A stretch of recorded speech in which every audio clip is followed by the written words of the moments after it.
अध्याय दुसरा. श्री गणेशाय नमः. श्री सरस्वते नमः. श्री गुरुभ्यो नमः. जय सद्गुरुनाथ समर्था. तुमचे चरणी माझा माथा. सदा सर्वदा राहो देई दाता. ऐसा वरदाता देई की. नमनी नमन जरी करावे तरी हे नमन रूप जग आघवे. तेथे नमनाची या नावे शून्याकार. शून्याकार जेथे झाला तेथे भासची अवघा बुडाला. तया भासा पलीकडे ठाव स्वामीला. म्हणून नमनाला मती नाही. तरी स्फूर्ती स्फुरे अंतरी आणि मूर्ती ठसावी बरी. जैसी या कृपेची लहरी मज दिनावरी असावी. चित्ती धरिला जो नेम तो सिद्धी पावो सुगम. अंतरी वसुदे प्रेम नेई नेम सिद्धी हा. असो आता तो स्तुतिवाद वधू आता कथानुवाद. जेणे संतोषी गोविंद स्तुतिवाद ऐकोनी. जैसे याचक भिकारी जाती श्रीमानाची या द्वारी. त्याची स्तुती केली यावरी प्रसन्न अंतरी तो होय. मग होऊन या प्रसन्न पूर्वी तयाची कामना.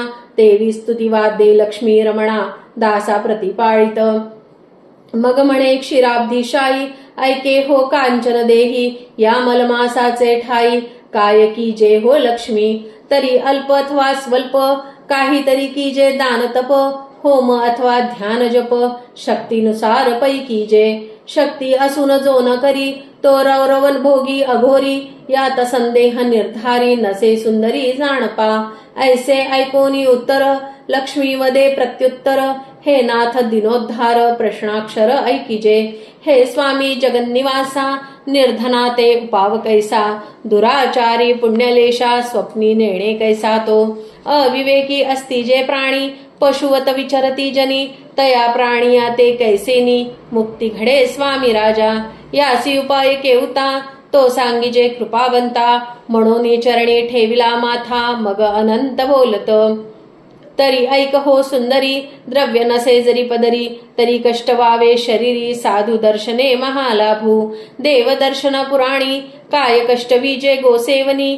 तया ते न लागे कपर्दिकदानी तपे करुनी मी तोषे.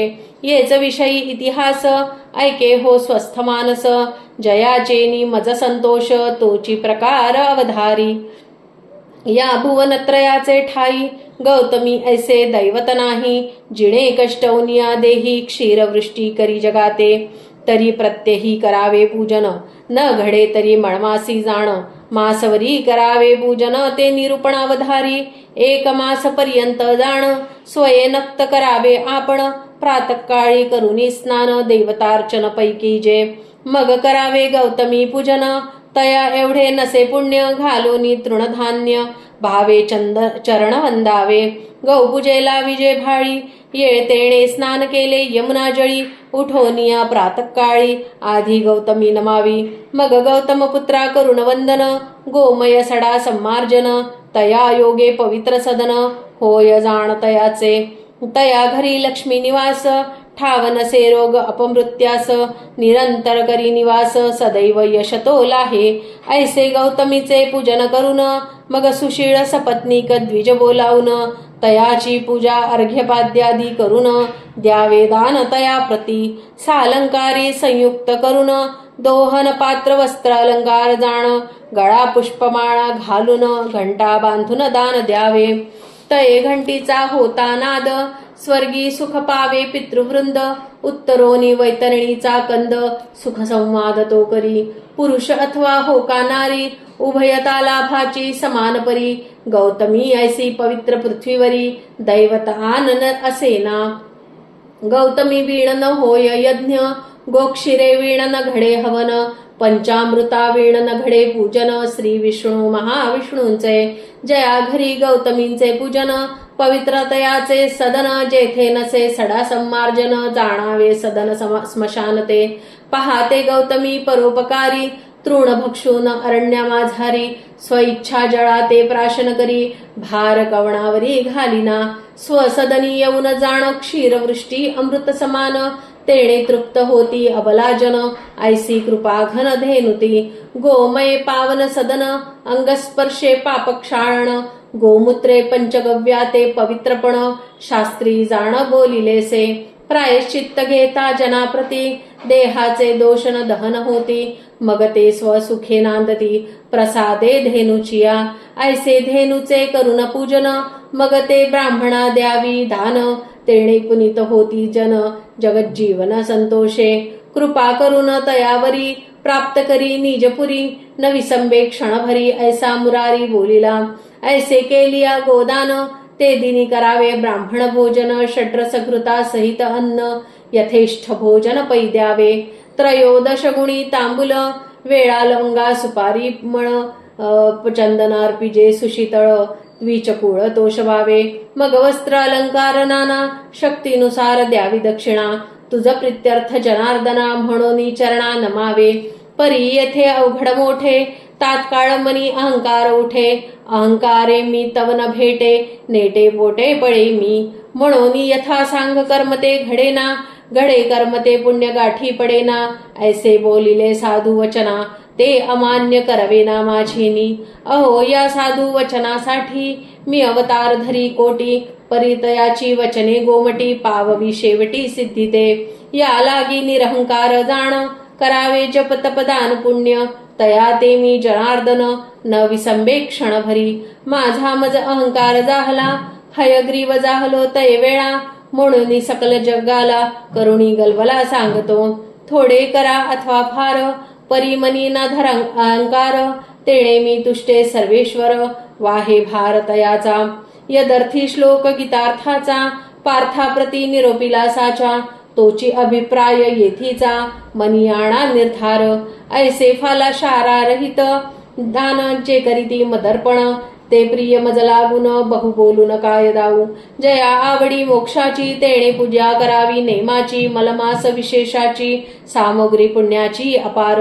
ऐसे हे गो महिमान तुझ म्या केले निवेदन. म्हणून स्वये जनार्दन लक्ष्मी प्रती आपण सांगत. तोची अभिप्राय आघवा तुम्हा श्रोतिया बरवा. प्राकृत भाषेची या गौरवा किंतु न धरावा मानसी. संमती साक्ष घ्यावी आदरे माझी पद्मरचने होती अक्षरे. स्फूर्ती दाता श्री रघुवीरे तया आधैर्य बदलो. ऐसिया को पूजनाचे विधान भावे करीती पूजो निदान. तयाची यमयातना चुकोन पावे सदन मोक्षाचे. यदर्थी संशय न धरावा साक्षेपे श्लोक परिसावा. संमंतेसी प्रत्यय पहावा पद्मपुराणीचा पै. मग लक्ष्मी म्हणोनी माधवा ऐसे महिमा सांगत बरवा. परिसंदेह माझिया भावा तो निरसावा स्वामिया. गौतमी देवी अवतारी आणि प्रचिती सौपरोपकारी. देवी ती विष्ठा भक्षक निर्धारी काय म्हणूनिया. मग बोले रमाधव ऐकयाचा अभिप्रावो. शापास्तव पहाहो विष्ठा भक्षक ते झाली. तरी शापतो कवणाचा परिसे भाव पै येथीचा. सदाशिवे दिधला साचा शाप साचात येते. एकदा आम्ही आणि चतुरानन गेलो कैलासा लागून. परी चतुरानना ते अभिमान सृष्टी करता आम्ही एक. ते जाणोनी सदाशिवे ब्रह्मया ते निविदिले बरवे. जे आमुचाचे मुकुटा ते अवलोकावे आणि सत्वर यावे माघारे. तया देखता आम्हा लागी निरोपिता झाला महायोगी. आमुचे पद तळ पाहुनी वेगी परतून यावे माघारे. ऐसी आज्ञा कैलासनाथे दधली आम्हा उभयता ते. अभिमानी जाणूनी ब्रह्मया ते मुकुट शोधा ते तो गेला. मग आम्ही जाऊन पाताळा शोधिता झालो. रसातळा अतळ वितळ सुतळा सप्तपातळा शोधिले. परी धावन लागे चरणांचा खेद खिन्न होऊन साचा. परतोन आलो न बोलवे वाचा शिवाजवळी. अधो दृष्टी अधो मुख हे देखुनी कैलासनायक. माते आश्वासोनी नावेक बैसक्षण एक पय्याता. तो इकडे ब्रह्मदेवे काय केले 21 स्वर्ग धुंडाळिले. परी मुकुटाचा अंत न कळे म्हणे परतोनी जाता भेद न दिसे मजलागी. तव कुडी बुद्धी उपजली अंतरी. तो धेनू आणि कितकी केतकी ते पाचारी. साक्ष द्यावया शिवाजवळी चला समागमे माझिया. ऐसी समागमे घेऊन कमळासन आला कैलास भुवनी. रुद्राक्षा ते नमुनी बोलता झाला पै. परम आवेशे बोले तेव्हा मुकुट पाहुनी सदाशिवा. साक्षी घेऊनी येदवा दर्शना ते पय्यालो. साक्ष पुसता चंद्रमौळी असत्य वदले ते वेळी. म्हणून क्रोधे शापिली दोघांते नीलकंठे. तैपासोनी विष्ठा भक्षक धेनू झाली असे देख. अपुच्य झाला तो केतक ऐसा कथानक पूर्वीचा. तुझी या संशयाची निवृत्ती झाली की नसे चित्ती. देनू सर्वांगी पवित्र म्हणती, मुख जाणते अपवित्र. मागुती संशयाते धरून, मळे माधवा लागून. तरी सरस्वती ते निवासस्थान, जिव्हाग्री असेप्पी. ऐसिया कुश्चळ स्थानी सरस्वती ते निवास. काय म्हणून मग बोले मोक्षदानी, ऐक कथनी तेची पै. एके दिवशी एकदा ब्रह्मदेव चेवला बुद्धिमाता, कामबुद्धीने पेटला मदा सरस्वतीसी. हे अंतरी जाणविले शिवा ते, मग शापिले ती येते. अकुळी घडे वास तुते, अपवित्र ते गर्वित. ऐसा शाप सरस्वतीसी देता झाला कैलासवासी. म्हणून या जीवाग्रेसी निवास तैसी पै झाला. आता कलियुगा माझारी कुपात्री ते निवास करे. आणि कुळीवंताचे घरी कुळी उपजे मूर्खपूर्ण. तथापि विद्या असली किंचित, तरी गर्वे केला त्याचा निपात. तया गर्वाने वाताहत अकुळी जन करिताती. कुश्चित मनुष्याचे देही विद्या प्राप्त होता पाही. मग बोलो नेदी कवणासही मदबळे विद्येचेनी. असो आता हे प्रस्तुत, पुढे होणारे ते कथिले निश्चित. परी जे जन शुचिष्मंत, तयाने आपुले हित साधावे. अकिंचन असलिया जाण, पर्वकाळी न घडे दान पुण्य. ग्रहणालियाही जाण, नेदी भिजवून अडकारुका. म्हणून या मलमासी, भावे सेवावे देवासी. पूजावे अति आदरेसी, गोब्राह्मणासी आदरे. ऐसी एक मास करिता पूजा, मग आभार होय अधोक्षजा. कृपाळुआ होऊन या पूजा, घालून निवारी पापाते. पापे होता निर्मुक्त, मग सहजची मोक्ष प्राप्त. म्हणून या हे व्रत मज लागी सेवावे. इतुकासी इतिहास बरवा, लक्ष्मी ते निवेदी माधवा. तोची अभिप्रावो आघवा, तुम्हा पुढे विस्तारिलासे. इति श्री मलमास महात्म्य पद्मपुराणेचे संमत मनोहरसूत विरचित द्वितीयोऽध्याय गोडहा. श्रीकृष्णार्पणमस्तु. इति द्वितीयोऽध्यायः.